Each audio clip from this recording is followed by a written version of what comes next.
عام طور پر ہم کالجز یونیورسٹیز کی اگر بات کریں تو وہاں کے پڑھنے والے جو طلباء ہوتے ہیں یا اسکول میں جو پڑھنے والے ہوتے ہیں وہ بھی کہتے ہیں کہ یار یہ میرے استاد ہیں, یہ میرے ٹیچر ہیں, میں نے ان سے فلاں سبق اتنے پڑھے ہیں. تو ایک عام بندے کو بھی یہ شعور ہوتا ہے کہ بھائی میں نے اپنے استاد کا ادب کرنا ہے کہ جس سے کچھ باتیں سیکھی ہوں. حضرت مجھے یہ بتائیے کہ یہ دین اسلام, دین کی جو صحیح تعلیمات ہیں, ماضی قریب میں ہم نے جن علماء سے, جن بزرگوں سے, بالخصوص میں اگر بات کروں امام عشق و محبت, امام اہل سنت سیدی اعلیٰ حضرت امام محمد رضا خان فاضل بریلوی شریف رحمۃ اللہ تعالیٰ علیہ, کہ جنہوں نے 1450 سال کی جو دین کی تعلیمات تھی اس کی تجدید فرمائی اور ہم تک سہل کر کے, آسان کر کے, مجتمع کر کے ہم تک پہنچایا, جن کے ذریعے ہمیں اتنا کچھ ملا ہو, ہم ان کا ادب نہ کریں. یہ ہم سے جو تقاضا کر رہے ہیں کہ ان کا بھی ادب نہ کیا جائے تو ان کی آنکھیں کیسے کھولی جائیں, کس طرح ان کو سمجھایا جائے کہ ایک استاد کے جو دنیاوی تعلیم میں چند چیپٹرز آپ کو پڑھا دے, سبجیکٹس پڑھا دے, تو اس کا ادب عام بندہ بھی سمجھتا ہے کہ کرنا ہے. پھر جن سے دین کا ایک بڑا حصہ ہمیں ملا ہو, یعنی وہ تعلیمات ہم تک پہنچی ہو, ملی تو اللہ اس کے رسول سے ہیں اور صحابہ کرام کے ذریعے ہوتی ہوئی ہم نے ان بزرگوں سے,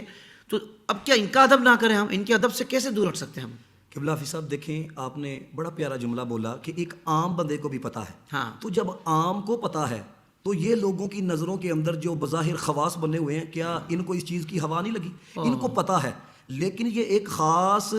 نظریے کے تحت چل رہے ہوتے ہیں. کیونکہ جس طرح آپ نے اعلیٰ حضرت کا ذکر کیا, ان کی خدمات ہے دین کے لیے, اسی طرح صحابہ کرام رضوان اللہ تعالیٰ علیہ مجمعین ہیں, ان کی خدمات ہے دین کے لیے. اب یہ ان کے متعلق رف لینگویج یوز کر کے نا دراصل یہ لوگوں کو بے باک بنا رہے ہوتے ہیں. اور چونکہ یہ ایک اسلام مخالف قوتوں کا آغاز ہی سے یہ ایک سمجھ لیں کہ کوشش رہی ہے, وہ ایسے لوگوں کو لے کر آتے ہیں مارکیٹ کے اندر کہ جو اسلام کی سرحدوں پہ پہرا دینے والے ہیں نا, ان کو مشکوک بناؤ. جی, جب وہ مشکوک بن جائیں گے نا تو ان سے جو باتیں لی گئی ہیں ان پر بھی لوگ شبہات کا اظہار کریں گے. اب آپ دیکھیں نبی پاک علیہ الصلوۃ والسلام کی جو معرفت ہے قبلہ حافظ صاحب, کہ حضور مسکراتے کیسے تھے, آقا علیہ الصلوۃ والسلام چلتے کیسے تھے, آقا علیہ الصلوۃ والسلام کا کھانے کا انداز کیسا تھا, نبی پاک علیہ الصلوۃ والسلام کے نماز پڑھنے کا انداز کیسا تھا, آقا علیہ الصلوۃ والسلام کے دعا کرنے کا انداز کیسا تھا, آقا علیہ الصلوۃ والسلام جب چلتے تھے تو نگاہ کہاں ہوتی تھی. یہ ایک ایک ادا جو ہم تک پہنچی ہے قبلہ حافظ صاحب, یہ صحابہ کرام نے نقل کر کے ہم تک پہنچایا ہے تو پہنچی ہے.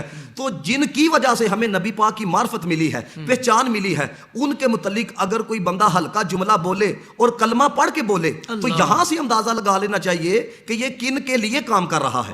کیونکہ یہ لوگ ایسے ہیں کہ یہ قرآن و سنت کا تو نام لے لیں گے, لیکن شہد کی شیشی میں جو زہر انہوں نے رکھا ہوا ہے نا, وہ جس قدر یہ پلاتے ہیں نا, اگر بندہ سمجھدار ہو تو وہ وقت پر ہی سمجھ جاتا ہے. اور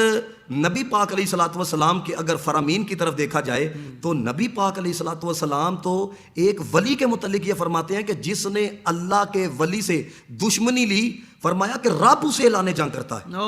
رب اس سے لانے جنگ کرتا ہے, رب اس سے. حضرت شیخ عبد القادر جیلانی رحمۃ اللہ تعالی علیہ, آپ نے بڑا ایک نصیحت والا جملہ ارشاد فرمایا. آپ نے فرمایا کہ جو اللہ والوں کے گستاخ ہوتے ہیں نا, اللہ والے تو انہیں کچھ نہیں کہتے, لیکن انہوں نے ساری زندگی جس کا ذکر کیا, جس سے پیار کیا, وہ شانوں والا رب جو ہے نا وہ بھولتا نہیں ہے اور وہ چھوڑتا بھی نہیں ہے. اور آپ تاریخ اٹھا کے دیکھ لیں, جتنے بھی بے ادب گزرے ہیں نا, ان کا جو خاتمہ ہے نا بڑا خطرناک ہوا ہے. ان کی شکلیں بدل جاتی ہیں اور لوگوں کے سامنے ان کا جو اندر کا جو اصل روپ ہوتا ہے نا, بھیانک روپ, وہ لوگوں کے سامنے ظاہر ہو جاتا ہے. قرآن مجید میں فرمایا گیا کہ وَإِذَا خَاطَبَهُمُ الْجَاهِلُونَ قَالُوا سَلَامًا. بہت اچھا, ٹھیک ہے نا. تو اس طرح کے جو بدتمیز احباب ہیں نا, انہوں نے اسلام کو سمجھا ہی نہیں ہوتا. بظاہر تو دیکھیں حافظ صاحب, یہ جو موجودہ دور ہے نا, لوگ سمجھتے ہیں کہ یار فلانے کی ریٹنگ دیکھیں, ویوز آپ دیکھیں. بھائی یہ تو کرائیٹیریا ہی نہیں ہے, یہ کرائیٹیریا ہی نہیں ہے اسلام لینے کا کہ ویوز آپ دیکھیں. نو بھائی, دیکھنا یہ ہے کہ جو دین کی اصل تعلیمات ہے وہ کون دے رہا ہے. بہت اچھے, واہ واہ واہ, سبحان اللہ سبحان اللہ. زندگی کے تمام شعبوں میں دینی رہنمائی حاصل کرنے اور آخرت کو بہتر کرنے کے لیے ہمارے YouTube channel Islamic digital studio کو سبسکرائب کر لیں اور بیل آئیکن بھی پریس کر لیں.